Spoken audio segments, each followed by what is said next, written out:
He married her for land, horses, cattle, 100 acres of prime Apache soil, all his, in exchange for one silent girl in a white-painted face. She never smiled. She never spoke. But on their wedding night, as wind clawed at the walls and blood soaked through his shirt, she looked him dead in the eyes and said 5 words in Apache, words that made him tremble harder than the bullet in his chest. This wasn't a marriage, it was a sentence, and now the debt's come due. A crack tore through the silence like lightning through bone. The gunshot echoed off the canyon walls, scattering the night birds and driving a hush across the gathered men. The fire between them snapped and flared, spitting sparks into the dark. Before we go further into the truth behind the stolen land, the blood debt, and the 5 words that stopped a man's heart on his wedding night, take a moment to like this video and subscribe to the channel. These stories are more than fiction, they echo real histories buried in dust and silence. Your support helps us keep telling them with the care they deserve. One click means more than you know, thank you. Evan Callahan staggered back, his white buckskin shirt blooming red just beneath the collarbone. His hand clutched the wound as if trying to press time itself back inside his body. Across the fire, she didn't move. Nalina stood with the barrel still smoking in her hand, not a tremor, not a blink. Her shadow danced behind her, long and flickering like a spirit called forth from the flame. Her eyes, obsidian and unreadable, met his.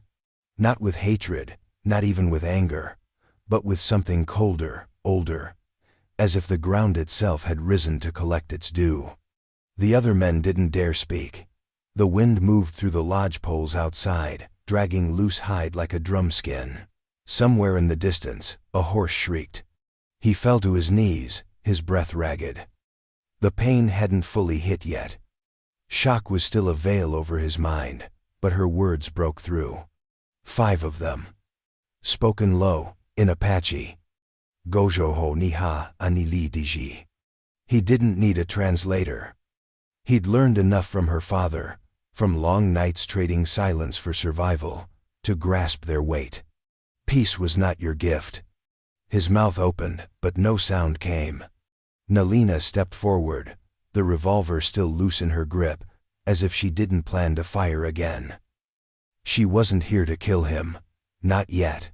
She was here to deliver a sentence, one etched long ago into the scars of her people, carried now by her alone. The fire snapped again, lighting her face from below. In that glow, Evan saw it not vengeance, not cruelty, but sorrow. Deep, marrow-deep sorrow, wrapped in resolve. And something else. She was afraid. Not of him, not of the blood, but of what came next. His eyes darted toward the dark outside the firelight, as if some truth waited just beyond it. Boots crunching brush, voices in a language older than the flag above his ranch, the gathering storm of justice long denied. She spoke again, softer this time. Not to him, not to anyone in the circle. A prayer, maybe. A goodbye. He slumped to the dirt. And as the fire crackled on, and the drums of the wind grew louder against the walls of hide and pine, Evan Callahan understood this was not the ending of a wedding. It was the beginning of a reckoning. The wind carried dust down the narrow ridge road as Evan Callahan rode into the clearing, his boots worn, his hat pulled low, and his shirt damp from the desert heat. A circle of riders waited, still as stone, feathers braided into their horses' manes and paint streaked across their cheeks like war maps turned funeral scripts. At the center stood Chief Hashke, tall and expressionless, flanked by 2 elders and a single figure cloaked in duskin, her face hidden beneath a veil of beads and shadow. Evan dismounted slowly, every motion deliberate. This wasn't the kind of meeting you rushed. The terms had been laid out 3 weeks earlier in terse exchanges over fire and meat. If Evan married the chief's daughter, he'd be granted access to the eastern pasturelands, 100 acres of spring-fed soil that bordered his drought-starved ranch. Along with it, 6 horses, 24 head of cattle, and the goodwill of a tribe that no longer trusted paper treaties or white men's handshakes. This was older. This was binding. He didn't ask for love, he asked for land.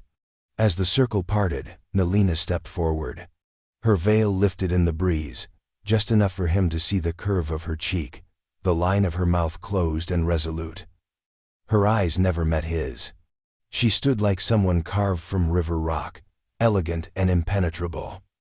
When the medicine man began the rites in both tongues, her lips moved, but there was no voice behind them, no inflection. No pause to breathe. Evan repeated his own vows stiffly, feeling like a man building a fence with no posts all form, no root. The words tasted like sawdust in his throat. "I will honor her," he said. And even the wind seemed to pause, listening for whether he meant it. She never looked up. The elders placed a buffalo hide between them, symbolic of shared earth. Chief Hashke placed a strand of turquoise beads around Evan's neck, the weight of it heavy and cold. Nalina was given a small bundle, a pouch containing tobacco, corn, and 3 black stones. A woman behind her, likely her aunt or sister, whispered something in Apache. Nalina nodded once, still without meeting his eyes. When the rites ended, no one clapped, no one cheered. The circle dissolved like smoke, and Evan found himself standing beside his new bride, unsure whether to speak or offer his hand. She walked past him without a word, her steps light, almost reluctant. Like a deer approaching a trap it already knew it couldn't escape. They rode back to the ranch in silence. She didn't ask about the land, or the house, or the name she now bore. She just stared out at the ridges, her expression unreadable. Evan caught glimpses of her in the reflection of his canteen, in the shadow she cast on the dirt. Still no smile, still no voice. The sun dipped behind the hills as they arrived, casting long shadows across the empty fields he now hoped to fill with Apache cattle and promise. But even as he looked over the expanse of land stretching beyond the fence line, he felt it. The air wasn't filled with opportunity. It was thick with debt. And the woman who now bore his name was not a bride. She was the ledger. The sun burned low on the horizon, casting copper light across the scrubland, and turning the sparse chapel of cottonwood trunks and woven willow into a cathedral of shadows. Dust hung in the air, unmoving, suspended like breath held too long. Men from both sides, white settlers in stiff suits, and Apache elders in feathers and bone, lined the outer edges of the clearing, forming 2 silent, watching walls. There were no flowers, no music, only the relentless creak of the wind and the low murmurs of horses shifting behind the tree line. Evan Callahan stood tall in a jacket that didn't quite fit, the collar chafing his neck, sweat prickling along his spine. His mouth shaped a smile, thin and wooden, as he glanced from one stern face to another. Somewhere behind him, one of his ranch hands cleared his throat, nervous. Another muttered something about ghost weddings under his breath. Evan didn't turn. Then she stepped forward. Nalina's face was painted in ceremonial white and ochre, a striking contrast to the raven black of her hair, braided tight against her back. Across her brow, a line of red marked the path of blood, not hers, not today, but symbolic of past harm and future cost. Her dress, though modest, shimmered faintly with sewn shells and beads that caught the dying light. But her eyes, they were wrong. They didn't blink, didn't shift, didn't soften. They were empty. Not in the way a woman might be frightened. There was no fear in her, no resistance either, but no surrender, no presence. It was as though her body had arrived, but her spirit remained just beyond reach, circling above the gathered crowd like a hawk refusing to land. The officiant, a translator caught between tongues and tensions, began to speak. First in English, then in Apache. Words of union, of harmony, of shared future. Evan stood straighter, trying to meet the moment with something close to dignity. But every time his eyes brushed hers, he felt hollow. Like he'd stepped into someone else's story and forgotten his lines. When prompted, he said, "I do," clear and loud enough for the elders to hear. The translator turned to Nalina, repeating the phrase in Apache. She said nothing. A long pause. The wind picked up, not harsh, but cold, unseasonal. The officiant hesitated, looking to Chief Hashke. The old man gave the slightest nod. Again, the question in Apache. Again, no reply. But this time, Nalina blinked once, almost imperceptibly, and lowered her gaze. The translator took it as assent. The ceremony continued. Evan forced another smile, this one tighter than the last. He glanced at the settlers behind him, all eyes, no cheers. The Apache contingent remained stone-faced, unmoving. The air felt heavier now, like a storm was hiding just behind the Sunday. When the ritual completed, Evan reached out to take her hand. Her fingers touched his, light as wind-blown ash, but made no effort to hold. She never spoke, not a single word. And as they stood side by side, bound by vows that only one of them had voiced, Evan realized something he hadn't expected. It wasn't rage that lived behind her silence. It was judgment, ancient, measured, patient, and it terrified him more than any war cry ever could. The night came down like a shudder, sudden and absolute. Outside the lodge, the wind turned feral, dragging dry branches across the earth like bones being scraped. Pine needles whispered against stretched hide, and the wooden ribs of the lodge creaked under the strain. Evan lay still on the woven mat, eyes open, staring into the dark space above him, where smoke from the central fire coiled and vanished into the chimney hole. The fire had long since burned low, leaving only a dull red glow that pulsed like a buried heartbeat. The air inside was heavy with sage, and something older, something bitter and medicinal. He hadn't spoken since they crossed the threshold, neither had she. Nalina had gone to the far corner with the elder woman, someone Evan hadn't met before today. Gray-haired and stooped, wrapped in a thick wool shawl, the woman moved with slow precision as she unpacked items from a small bundle. A dried gourd, a length of rawhide cord, a tiny pouch of ash. Nalina sat cross-legged before her, her dress now exchanged for ceremonial sleep garb, plain, bone-colored, modest. Evan had pretended to sleep at first, unsure of whether he was meant to witness whatever they were doing. But something in their hush pulled at him. He kept his breathing slow, his eyes cracked open just enough to see the shapes of their silhouettes etched against the dim red light. The elder murmured something in Apache, voice low and hoarse. Nalina replied, softer still. Her voice was the sound of river stones clicking beneath the current, steady, certain, invisible, unless you were listening hard. Then another phrase. Then another. Evan couldn't catch the meaning. The rhythm was strange, like a chant, like something older than prayer and colder than ceremony. Then came a word he did know. A word he remembered from an old trade argument months ago, when an Apache man had spatted at a white merchant and walked away without the goods. Chidii. Debt? He blinked, the word slicing clean through the haze. It wasn't said with resentment or anger. Nalina's voice didn't rise, but the weight of it settled in the room like smoke, clinging to the walls, the floor, the skin. The elder nodded slowly, once, then reached into the pouch and spread a fine gray ash across Nalina's open palms. Nalina brought her hands to her forehead, pressing the ash to her skin. Then she closed her eyes.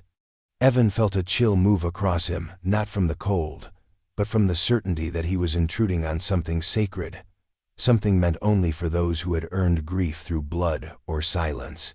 He thought of the land he'd just gained. The cattle. The title deed now locked in the drawer of his desk. He thought of the way Nalina had never met his gaze, not once, not even during the vows. And he thought of that word again. Debt? Not alliance, not marriage. Something owed. He rolled to his side, facing the lodge wall, pretending sleep again. But the ash scent lingered in his nose, and her voice echoed through his memory long into the night, reciting phrases he didn't know, bound together by the single truth he did. This union was not born of love. It was an account being settled, and he didn't yet know the cost. The wagons rolled in before sunrise, the creak of wooden wheels cutting through the early silence like a blade through soft pine. Dust rose behind them, catching the slanted light of morning, and turning the procession into a mirage. Evan stood on the porch with a cup of scalding coffee in hand, boots braced, watching them come. 3 wagons, 2 riders, and a herd of 6 lean Appaloosas trailing behind like ghosts. His ranch hands emerged one by one, faces curious, half-dressed, and squinting through the haze. No one had expected the delivery so soon. The agreement had been formalized just 2 days earlier, and yet here it was prompt, deliberate, exact. By the time the lead wagon halted in front of the main house, Nalina had stepped out too. She didn't stand beside Evan. She didn't look at him. She simply folded her arms, the morning wind tugging her braid, and watched as her people began to unload the ledger of their loss. 2 rifles first. Long-barreled Henrys, polished clean. They were handed down carefully, as if they held more weight than steel and wood should carry. Then came sacks of grain, tightly bound and marked with Apache symbols Evan couldn't read. One of the riders dismounted and gestured to a rolled parchment, the deed to the disputed grazing land near Bitter Creek. The chief's seal was burned into the leather strip that held it closed. "Hell of a wedding gift," one of Evan's ranch hands muttered. Another whistled low when the 3rd wagon tarp was drawn back, revealing 2 crates of tools and tanned hides thick enough to trade for silver, sturdy enough to outfit a dozen riders. "Married into fortune, Callahan," someone said with a grin. "You done good." Evan didn't answer. He was watching Nalina. She hadn't moved, but her jaw had tightened. Her gaze wasn't distant, it was measuring. Each item handed off, each mark on the manifest, she followed with the intensity of an accountant watching coin disappear into another man's palm. Not grief, exactly, not anger, but a grim familiarity, as though every piece of wealth that crossed into Evan's yard stripped something irreplaceable from her people. She flinched just slightly when the Appaloosas were tied off at the corral. That was the only moment she looked straight at the animals. Then she turned away and walked back into the house without a word. Evan's stomach twisted. He should have felt proud, or satisfied. The deal was complete. Everything they'd agreed to, delivered in full. He could graze cattle on lush land that had once been barred to men like him. He could trade the rifles for 10 times their worth if he pleased. He could fence the property and triple his herd by year's end. And yet, as the sun crept higher and the air grew thick with the scent of fresh hay and saddle leather, all he felt was the hollowness her silence left behind. Because it wasn't just goods being transferred that day. It was inheritance. It was pride. It was apology in physical form, dressed up as generosity. And the woman he now called wife had watched it all with the eyes of someone watching her ancestors' bones being packed away and sold. Not one item had been for her. The air inside the cabin that night was thick with quiet. Not silence, no, it was heavier than that. It was the kind of quiet that presses into the bones, dense and full of what wasn't said. The fire in the hearth had burned low, casting a soft orange glow across the walls, turning their shadows into figures of a different life. Outside, coyotes howled far off in the hills, but the sound didn't carry inside. The walls were too thick with expectation. Evan sat on the edge of the bed, boots off, shirt unbuttoned halfway down, listening to the creak of floorboards as Nalina moved barefoot around the cabin. She had changed into a plain nightdress, the hem brushing the tops of her ankles like fog skimming water. Her face was unreadable, the paint from the wedding now gone, scrubbed away with river water and ash. In its place was only skin bare, solemn, human, and a tension that didn't belong in a bride. He had offered her wine, she didn't touch it. He'd tried a gentle question about the land near Bitter Creek, neutral, casual. She didn't answer. It wasn't anger, it was restraint. A cold, purposeful holding back that made him feel more like a guest than a groom. They had barely spoken since the wagons had come. Evan turned down the covers, and that's when he saw it. The glint came first, a faint flicker of reflection in the low firelight. He reached for it, half thinking it was a hairpin or a piece of jewelry left behind, something small and harmless. But his fingers closed around carved bone. He pulled it out and held it in both hands, a ceremonial blade, no longer than his forearm. The handle was wrapped in hide, etched with symbols he didn't understand. The blade itself was dark, not metal, but obsidian black, glassy and sharp as regret. There was no dust on it, no wear. It had been placed there recently, deliberately. He looked up.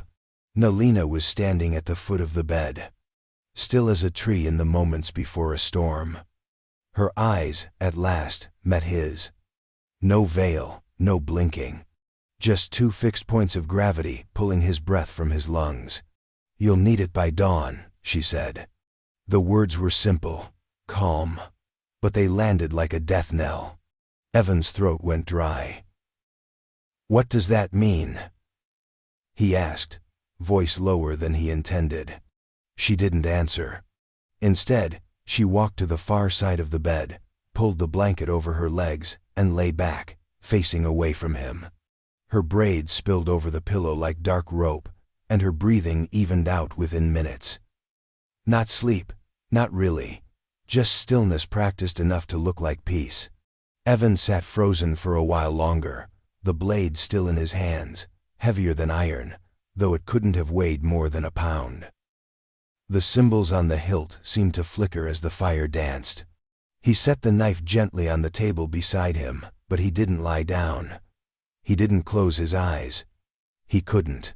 Because whatever waited between sunset and sunrise wasn't in the blade. It was in the vow she hadn't spoken, and the reckoning she had. The morning broke sharp and cold, wind tumbling down off the ridgeline with a bite that didn't match the season. The sky was clear, painfully blue, but the air carried a tension Evan felt before he saw it, a kind of stillness that made birds hush and dogs pace. He was halfway through checking the tack room when one of his ranch hands, Jesse, came striding toward him, eyes wide, hat clenched in his hands. "There's tracks by the corral," Jesse said, not out of breath, but speaking like someone who'd seen something that made his stomach turn. "Boot prints. Fresh." Evan set down the bridle and followed him without a word. The corral fence had been undisturbed, but the dust near the back gate told a different story. Someone had walked in. Not from the front trail, but from the ridge where the rocks dropped steep into thick brush. The prints were shallow but clear, long stride, purposeful, a single rider. Not Apache-style moccasins either, these were boot prints, square-heeled, wide at the toe. And one of the Appaloosas was gone. Evan's jaw locked tight. He crouched, ran his fingers through the dirt, and traced the outline of the tracks as they veered away toward the north end of the fence line, disappearing into the undergrowth. The horse hadn't been spooked. It'd been led. He stood slowly and scanned the hills beyond the ranch. Nothing moved up there, but he couldn't shake the feeling that someone was watching now still. When he returned to the house, Nalina was already outside, seated on the edge of the porch, weaving what looked like a thin strip of sinew between her fingers.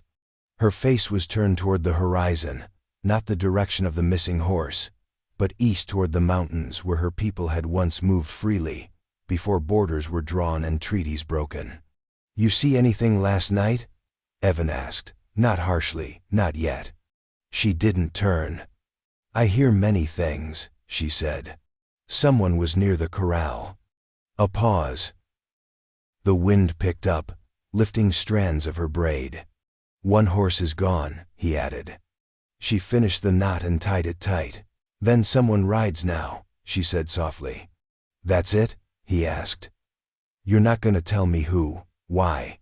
This time she met his eyes, and something flickered there, not surprise, not guilt, but inevitability.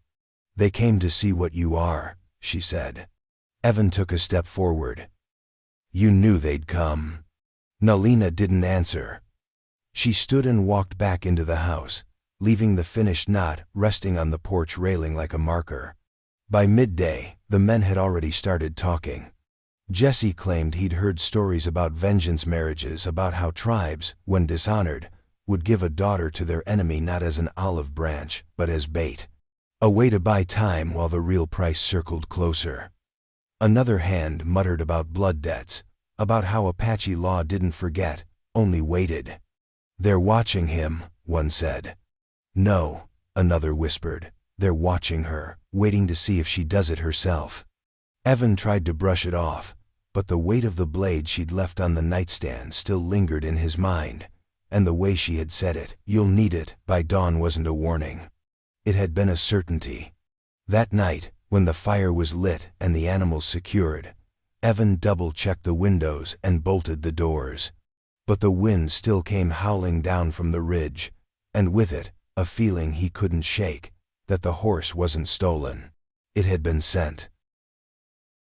The sun was at its highest when the rider appeared on the southern trail, kicking up a slow coil of dust behind him.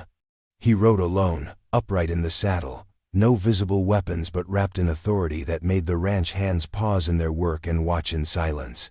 Evan stepped off the porch as the man dismounted, boots landing with a soft thud in the dirt. He was Apache older, broad-shouldered, with salt in his black hair and lines etched deep into his face. He wore no paint, no feathers, only a pale cotton shirt tucked into dark slacks and a medicine pouch at his throat. A man caught between two languages, and judging by the eyes he carried, he bore the weight of both. "Name's Tocha," he said in careful English. "I speak for those who still try to speak to you." Evan offered his hand. Tocha didn't take it. "I came to talk, not to trade," he said. "May we walk?" They circled the edge of the property. Boots crunching over dry grass, the sound of hammering echoing from the barn where Jesse and the others busied themselves with chores they no longer seemed to believe mattered. "She doesn't speak much," Evan said after a long silence. "But she watches, listens." Tocha nodded. "That is her right." "I know what people are saying," Evan added. "About why she was sent. You should listen to them." Evan stopped. "Then tell me plain, why her, why me?" Tocha turned to face him fully now. The wind blew dust between them, sharp and dry. "This marriage is not protection," he said, voice low and without ornament. "It's a countdown." Evan's eyes narrowed. "What does that mean?" "It means time is running out. For you, for her, for peace." Evan folded his arms. "I was told this marriage would settle things, create goodwill. I've held up my end." "You've collected land and cattle," Tocha said, "but you don't understand the cost. You think she was given to you." Evan didn't respond. "She was offered," Tocha went on, "because there are things your people took that can't be returned. Not with rifles, not with horses, not even with her, but still your kind wants balance in ledgers. This was a way to keep blood off the dirt. For a little while." "What sin?" Evan asked, his voice sharp now. "What exactly am I paying for?" Tocha tilted his head. "Your brother," he said. "Among others, a hunting party that trespassed last spring. Sacred ground. A girl left behind. Unmarked, unnamed. She was kin to Nalina. You didn't ask." Evan's stomach dropped. "She's here," Tocha continued. "Not to bind peace, but to watch. To see if you're like them. To see if mercy is deserved. When the time comes, if judgment must fall, she'll speak." Evan stepped back, the edges of his vision narrowing. Tocha gave him one long look, unreadable. "She hasn't spoken it yet. That should mean something." He mounted again, reins loose in hand. "But the clock's still ticking, Mr. Callahan." As the rider disappeared down the trail, Evan stood rooted in place, sweat cold at his neck. Inside the house, he saw movement through the window. Nalina, standing at the table, her fingers tracing something onto a strip of cloth. A symbol, a warning. And in that moment, he realized it wasn't the tribe that had sent her. It was the dead itself. The sky turned strange by midday, clear blue in every direction except the north.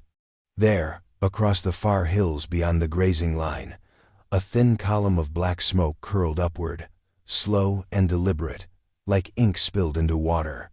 Not wildfire, not signal fire either. Something in between. Intentional, controlled. A message sent not just across miles, but across time. Evan stood at the edge of the property with his hands on his hips, eyes narrowed against the glare. His chest tightened. It wasn't the first fire he'd seen on the ridge, but it was the first since the marriage. The ranch hands noticed too. They didn't speak about it directly, but their pace slowed. Eyes wandered skyward. Chores left half-finished. Even the animals seemed restless, horses stomping in place, eyes white-rimmed and ears pinned back, as if they sensed what the men didn't yet have the nerve to say aloud. Back at the lodge, Nelina moved with quiet urgency. She had brought a knife out from beneath the floorboards, different from the obsidian blade Evan had found that first night. This one was worn, utilitarian. A carving tool. She crouched beside the lodge poles, sleeves rolled up, braid draped over one shoulder, and began to etch symbols into the wood. Evan watched from the doorway, uncertain if he should speak. The marks were angular and sharp, some clean lines, others jagged slashes. Not decorative, not careless. They were messages, and though Evan couldn't read them, he felt their purpose in the way she cut them methodically, reverently, as if the wood itself were being told a secret. He stepped forward. "What do they mean?" he asked. She didn't look up, her hand never stopped. "Are they warnings?" A pause. Then the knife slowed and stopped, blade resting against the wood. She sat back on her heels and finally turned toward him. "They come for what was taken," she said. Her voice, so seldom heard, struck harder than a rifle shot. Not raised, not trembling, just true. Evan's mouth went dry. "You mean your people?" "No," she said. "Not only." He looked back toward the ridge, smoke still rising like a question he didn't want answered. "Who leads them?" he asked. She stood, wiping the blade clean against her dress. "There is no one leader," she said. "Only pain that remembers the shape of its source." He didn't know what to say to that. The words sounded old, like they'd been passed down rather than spoken fresh. She walked past him, into the cabin, and returned moments later with a small bundle of sage and red cloth. She tied it to the corner post of the lodge, letting it flap in the breeze like a silent flare. Evan stood beside her now, both of them watching the horizon. "They'll come here?" he asked. She nodded once. "Are you with them?" he asked. This time she didn't answer. But she didn't have to. The symbols carved into the lodge poles had already answered for her. They weren't warnings to her people. They were declarations to his. A reckoning was coming not because she wanted it, but because it had been promised. And somewhere in the smoke rising over the hills, the promise was being kept. Ash Ridge rose like a spine out of the earth. Jagged bone-colored stone laced with the charred remnants of old fires and bitter memories. The wind was sharp up there, cutting through the layers of dust and sweat on Evan's face as he reined in his horse at the crest. Below him, the war party waited in a half-circle formation, still as sentinels, their horses cloaked in silence, their riders cloaked in grief and war paint. They had been waiting. Chief Hashkay stood at the center, tall and unmoving, the feathers in his headdress caught in the rising breeze. His eyes were fixed on Evan not with fury, but with a grim, almost paternal resolve. There was no welcome in those eyes, no room for negotiation as Evan had known it. This was not a man arriving to make a deal. This was a man prepared to close an account. Evan dismounted slowly, raising both hands to show he came without rifle or pistol. But every step he took felt like one deeper into a grave. "I came to talk," Evan called out. No one moved. Then, the chief raised a hand. "You came to take," he replied, voice like gravel and thunder. "Now you speak of talk." Evan stood his ground. "I married her. I kept my word." A murmur swept through the riders' dry laughter, bitter and short. "You married a daughter you never asked about. You made a trade you did not understand. And now you stand here like a man who has been wronged?" the chief said. "She was offered," Evan said, jaw clenched. "She was sent," Hashke snapped. "To show us who you are, to see if your hands build or destroy. But your land drinks the blood of my kin. Your brother took what he could not repay, and you walk in his footsteps." "I didn't know what he'd done," Evan said, voice lower now. "I never agreed to that. Your ignorance is not innocence."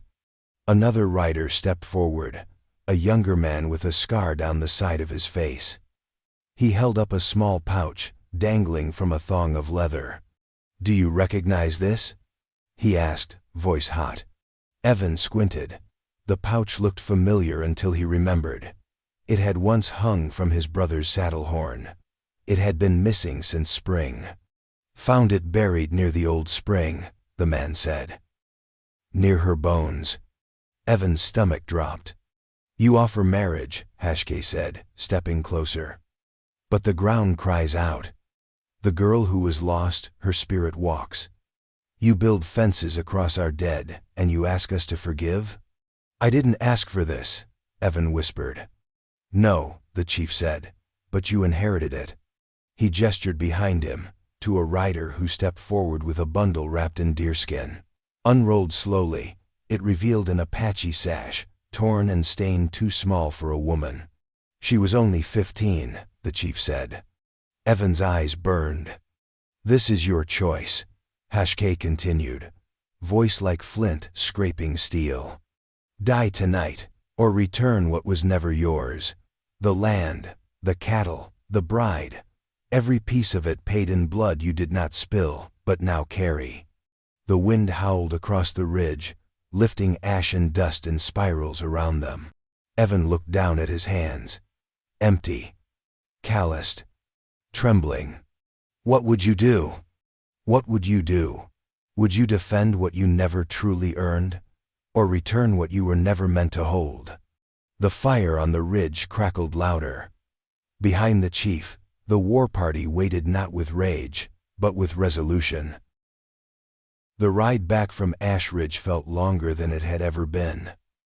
Though Evan's horse took the same trail, the same turns, the same gentle descent down into the basin. The land hadn't changed. The fence line still stood. The dust still curled around the hooves of his gelding. But everything looked different now, as if the very earth had recoiled from his passing. The wind didn't sing through the cottonwoods at whispered accusations. When he reached the ranch, Nalina was already outside, seated near the old well, her hands submerged in a basin of water. Her sleeves were rolled, exposing slender forearms speckled with ash and something darker. She didn't rise, didn't speak, just kept washing something over and over in the basin, a strip of fabric. Red once, now brown at the edges. Evan dismounted, boots heavy against the earth. He approached slowly, as though nearing a grave. The wind shifted, and he caught the faintest scent of juniper smoke sage, maybe something ceremonial, something meant for the dead. "You knew," he said. Nalina's fingers paused in the water. She didn't look up. "She was your sister," he continued, voice rough. "The girl they spoke of." Now she looked at him. Her eyes held no fire, no fury, only a bottomless, exhausted truth. She nodded once. "She followed your brother into the high canyon," Nalina said, voice barely above a whisper. "She thought he was kind." He laughed when she spoke. "She thought that meant something." Evan felt his knees weaken. He braced against the well, the stones biting into his palms. "What did he do?" he asked, though he already knew. "He took her beads," she said, as if that detail mattered more than anything else. Tore them from her neck. She tried to run. He called her little rabbit as she bled. Her voice didn't waver. He buried her in the rocks, shallow. Evan closed his eyes. A heat surged in his chest, shame, fury, helplessness. His brother, Micah, the one who had vanished in spring, leaving behind an unpaid saloon tab and a trail of angry ranchers. Evan had thought he'd ridden off to California, maybe south toward the border. He'd never asked questions, never thought to. Nalina continued. The sash you saw, my mother wove it when my sister began her first moon. She was supposed to wear it the day she chose her name. Evan gripped the stone harder. They said the dowry was a gift. A show of goodwill. Nalina pulled the fabric from the water, squeezing it slowly. It was not a gift, it was restitution, a way to delay the blood price. But nothing stays delayed forever. He looked at her, really looked at the lines in her face that didn't belong to a young bride, at the way she held stillness like armor, at the sorrow she wore like skin. I didn't know, he said. She studied him. But you lived in his house, rode his horses, drank from the same cup. He couldn't deny it. You were not chosen because you are guilty, she said. You were chosen because you are close enough to carry the weight. A crow called out overhead, circling once before vanishing into the blinding afternoon Sunday. Evan stared into the basin, at the ripples spreading outward from her hands. It wasn't a marriage, it never had been. It was an inheritance. Of guilt. Of silence. Of sin. The night sank thick and unforgiving over the ranch, and the air inside the cabin felt tighter than the sky itself. Evan sat at the edge of the hearth long after the fire had gone to embers, the only light coming from the oil lamp flickering beside him. Shadows stretched long across the floor, trembling with every gust of wind that rattled the walls. He hadn't spoken in hours, not to Nalina, not to the hands. Something had settled in him, a stillness, heavy and grim. The words from Ash Ridge still echoed. So did Nalina's, soft but unshakable. You were chosen because you are close enough to carry the weight. He hadn't eaten, couldn't. A rot had begun to spread not in the walls, not in the wood but inside him. Doubt, shame, a seeping sickness he could no longer push aside with excuses or ignorance. And the deeper it spread, the more he remembered. Micah. Riding in late with blood on his boots, shrugging off questions. Laughing too loud at the saloon when he thought no one was listening. Evan had buried the signs then. Buried them like someone afraid to turn over a stone and find something that would change everything. Now the stone was gone. Now there was only what lay beneath. He rose suddenly, the old floorboards groaning under his weight. He crossed the cabin in silence, to the far side of the room, past the hearth, to where the loose plank had always annoyed him. He'd stepped on it 100 times, cursed it twice as many, but never pried it up. Tonight, he did. The wood came up easy, and beneath it, wrapped in a canvas roll, was a satchel weathered, stiff with dust and age. The leather was cracked, the buckles rusted. His brother's initials were scorched into the strap. Micah Callahan. Evan hesitated for the briefest moment before opening it.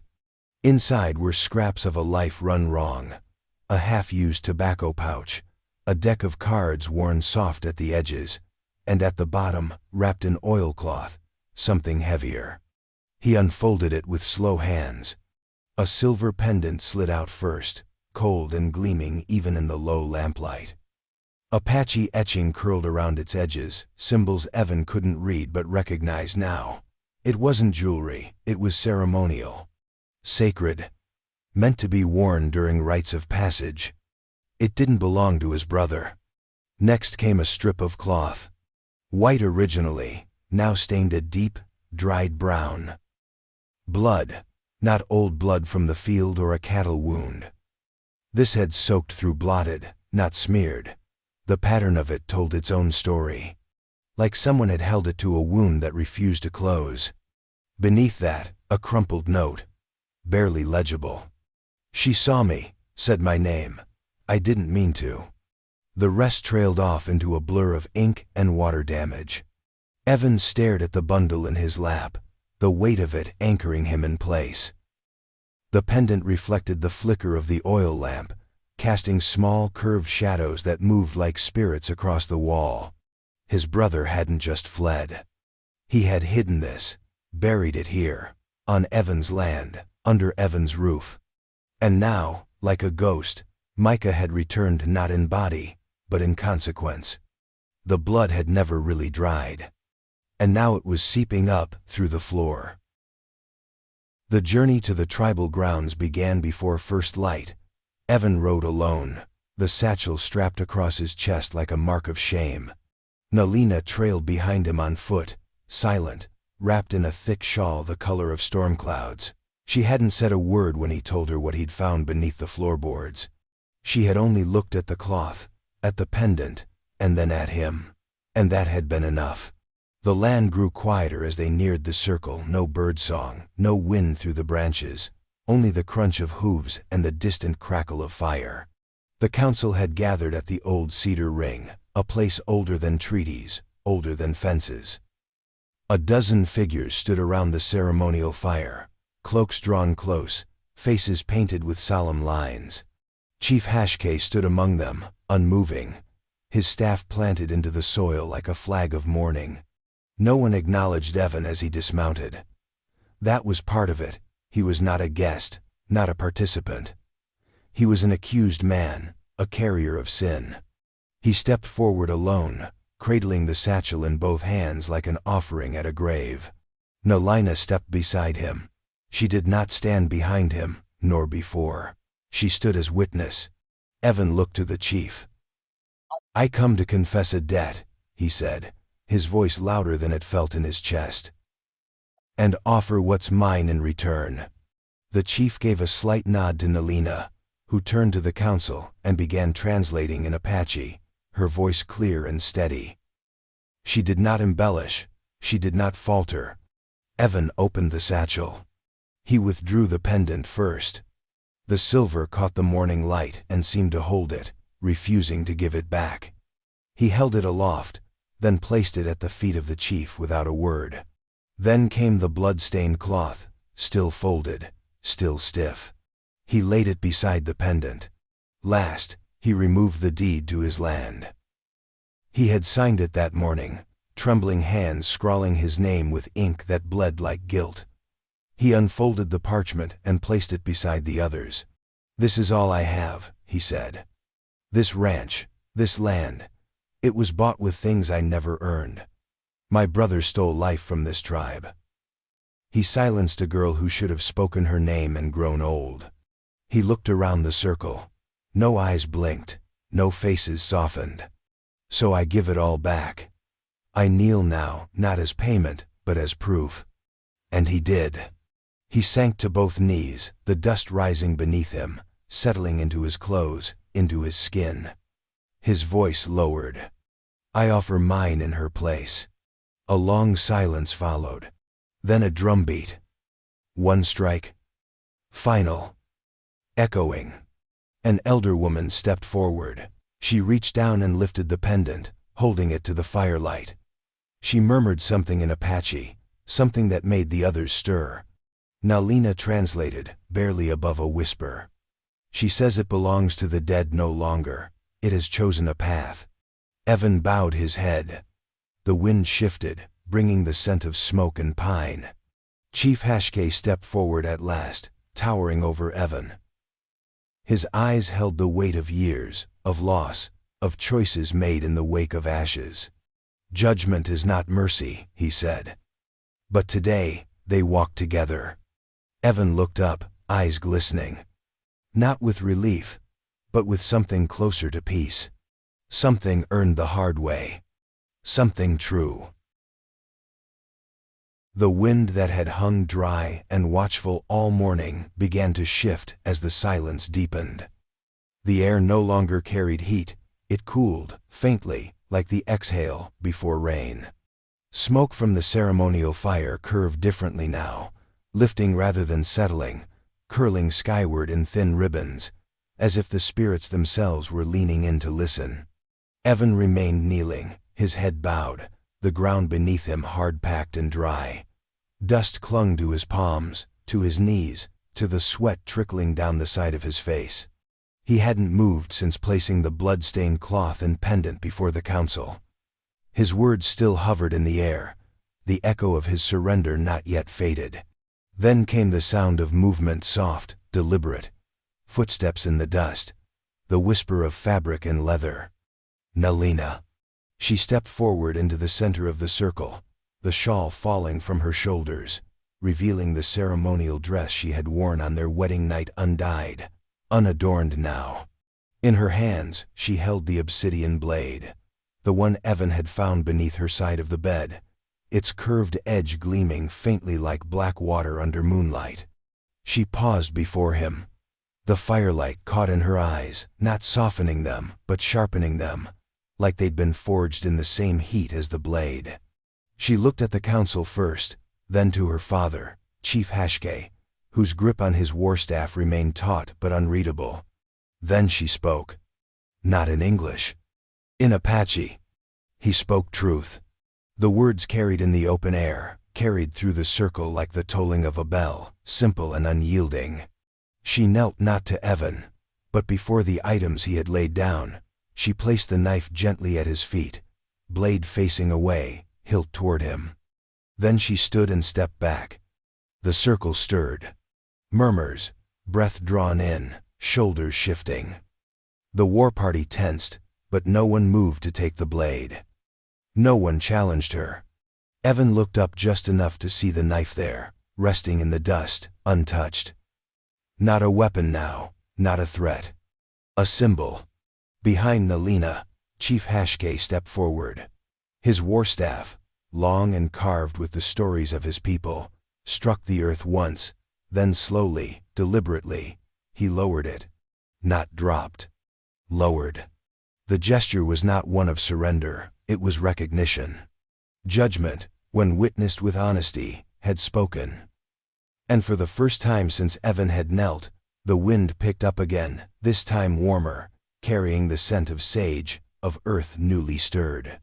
The elder woman who had earlier lifted the pendant, now raised her hand toward the sky and closed her eyes. A few others followed. The circle loosened, not broken but softened. Evan reached out and wrapped his fingers around the hilt of the knife. He did not lift it. He only held it, grounding himself, the weight familiar now. Nalina met his gaze across the fire. For the first time, there was no veil between them. No bargain. No silence. Only the sound of the wind changing.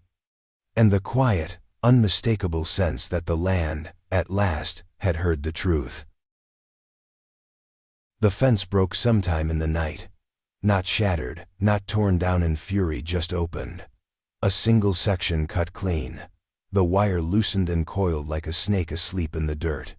The posts stood untouched, the gate swinging slightly in the breeze, creaking like a whisper through old wood. The herd was already gone by the time Evan stepped outside, boots crunching in the brittle morning frost, rifle slung uselessly over his shoulder. No signs of struggle, no scattered hoofprints in panic, only tracks in orderly rows, headed north, back toward the ridgeline. They hadn't stolen the cattle. They had reclaimed them. He stood at the edge of the field for a long time, watching the sun rise slow behind the trees. There was no smoke this time, no signal. The message had already been delivered, and now it was carried out quiet, bloodless, resolute. Behind him, the house stood still. Nalina stood in the doorway, wrapped in her storm-colored shawl, arms folded across her chest. She hadn't stopped him when he rose to check the fields. She hadn't needed to. They both knew what this was. By midday, the rest of the dowry followed suit. The 2 rifles, returned to their cases, lay at the edge of the property line, wrapped in buffalo hide and bound with sinew. The horses were gone, let out in silence before dawn. their halters left behind on the porch rail, woven grass cords curling like wilted stems. Even the grain sacks were lifted from the storehouse, every item that had once been handed over, now taken back without violence, without words. It was not revenge. It was redress. And the ranch, once full of motion and voices and animals, stood still in its skeleton form, all shape, no flesh. Evan sat on the porch steps, elbows on his knees, watching the empty pasture with eyes that didn't blink much anymore. He hadn't said a word since the last bundle was taken. He'd only nodded when Nalina pointed to what was being carried and told him, simply, "It wasn't yours." She sat beside him now, close but not touching. The wind had picked up again, tugging gently at the ends of her shawl, sweeping her braid against her shoulder like a pendulum. Time moved, but neither of them did. He turned his head slowly. "So what does that make us?" She didn't answer right away. Then, finally, "Not bound by law, not by ritual." He nodded. That much he'd figured. The ceremony had been broken the moment truth replaced silence. "But you're still here," he said. She looked at him. "So are you." The wind moved through the hollowed-out corral, whistling low, like a breath between two words. They sat there, neither bride nor groom now. No contract, no dowry, no false foundation holding up what had been broken from the start. Only two people, stripped of every pretense. And still together. Not because they had to be, but because, in the ashes of all that was taken and returned, something had remained. Something that had not been bargained for, and would not be surrendered. The clearing behind the lodge had once been a place of ceremony. Before the fence line crept too close, before the corrals were built and the land divided by wire and deed. Now, the grass was thin, the stones scattered, many buried beneath years of wind-blown dust and ranching debris. But the shape was still there, faint but indelible, a memory pressed into the earth. Evan found Nalina kneeling at its center. She moved slowly, hands covered in ash, drawing the ancient circle back into being. Not for show, not for him. She hadn't asked him to help, she hadn't even looked up when he approached.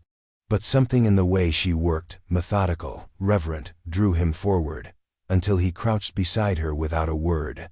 He began gathering stones. She watched, just briefly. Then returned to her task. Together, in a silence deeper than speech, they cleared the brush, dug the earth back with their hands, and replaced the stones that had marked the sacred boundary. Some were still stained with soot from long ago fires. Others were chipped at the edges, as if time itself had tried to wear the memory away. Evan didn't ask what the circle was for. He knew, in some way, it wasn't his to define. But he felt its gravity in his bones, the way the wind hushed when they stepped within it, the way even the birds held back from singing above it. By the time they placed the last stone, the sun had begun to set, casting long red shadows across the ridge. The circle glowed faintly in the dying light, a seam stitched closed again after a long tearing. Nalina sat cross-legged at its edge, hands in her lap, breathing slow. Evan stood across from her, unsure if he should stay. Then she asked, "Why didn't you run?" Her voice was quiet. Not an accusation, just a question sharpened by the weight of everything they'd already endured. He looked at her, really looked at the soot on her fingers, the way her braid clung to her neck in the evening heat, the quiet tension in her shoulders that hadn't fully relaxed since the day they met.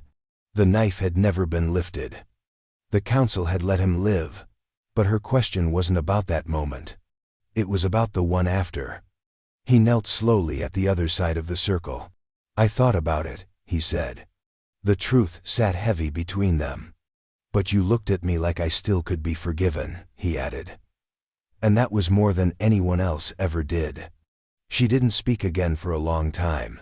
Then, gently, she brushed the ash from her palms and reached forward. Not to touch him, but to draw one more line in the dirt between them, a short arc that curved inward, closing the circle fully, A seal. The wind shifted. Not strong. Just enough to stir the smoke from the lodge chimney, sending it curling toward the horizon. In that moment, no vows were spoken. But one was made. Not by marriage. By choice. The days had grown quiet since the council. The land breathed differently now, as though exhaling after a long-held breath. The cattle were gone, the fences left in disrepair, and yet Evan and Nalina had not rebuilt what was lost. They tended only to what remained. The garden was small but growing. The well still drew clean water. Some nights they cooked over an open fire, eating in silence as dusk settled like dust over their shoulders. She did not leave, and he did not ask why. But the wind still watched, and the ridgeline still held secrets. It was just past sundown when the rider appeared. First a sound distant, arrhythmic. Not the sure rhythm of a working horse, but something dragging, broken. Evan looked up from the field, spade still in his hand, and narrowed his eyes toward the horizon. The moon hung low and yellow over the hills, painting the land in pale tones of bone and ash. A figure emerged from the shadows beyond the trail. The horse moved slow, uneven, foam thick around its mouth. Its rider slumped forward, one hand barely holding the reins. Blood soaked through his shirt at the ribs. A rough beard shadowed his jaw, and his face, what little could be seen, was gaunt, eyes hollowed out like they'd stared too long into something unforgiving. Micah. Evan didn't move, didn't speak. The earth might as well have vanished beneath him. Behind the rider, walking barefoot along the path, was another figure. Smaller, lighter, dressed in white. It wasn't the clothes that made her ghost-like. It was the way she moved. Not stumbling, not afraid. As if the weight of her body had already been claimed by another world, and she only walked here as reminder. Her hair was loose and dark, trailing behind her in the breeze. Her eyes, dark, unreadable, were fixed on nothing and everything at once. She walked behind Micah like memory. Like reckoning. Nalina stood in the doorway. She had felt it before it was seen. Her shawl slipped from her shoulders as she stepped into the twilight, a blade glinting faintly in her right hand. The same obsidian curve that Evan had once found beneath her side of the bed. Her eyes locked on the rider. The land did not forget, but it no longer boiled with anger. The fire atop Ash Ridge was never lit again. No war party returned. The air, once thick with dread, had softened into something quieter, more watchful. The tribe accepted the offering not with joy, not even with relief, but with the solemnity of people who had buried too much to celebrate. They called it peace. But they did not call it finished. Micah had been taken from his saddle like a sack of dust. His face, bruised and ashen, barely stirred when they laid him on the floor of the lodge. Days passed. Some nights he screamed in fevered bursts, haunted by voices only he could hear. Other times, he whispered names that did not belong to the living. Nalina did not touch him, did not look at him. She left water beside him each morning. And each evening, she returned to sit at the edge of the fire with Evan and speak the language he was only just learning to understand. It began with small things, words for water, for stone, for wind. Then came the words that cut deeper: guilt, burial, promise. She was a patient teacher, though never a soft one.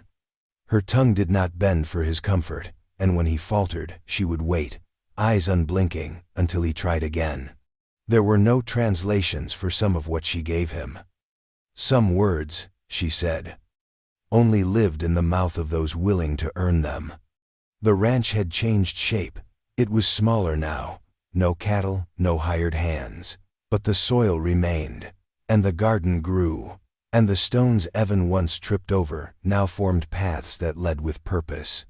In early spring, when the snow finally retreated from the higher ground, they walked together to a patch of earth just beyond the cedar-lined sacred ground once trespassed.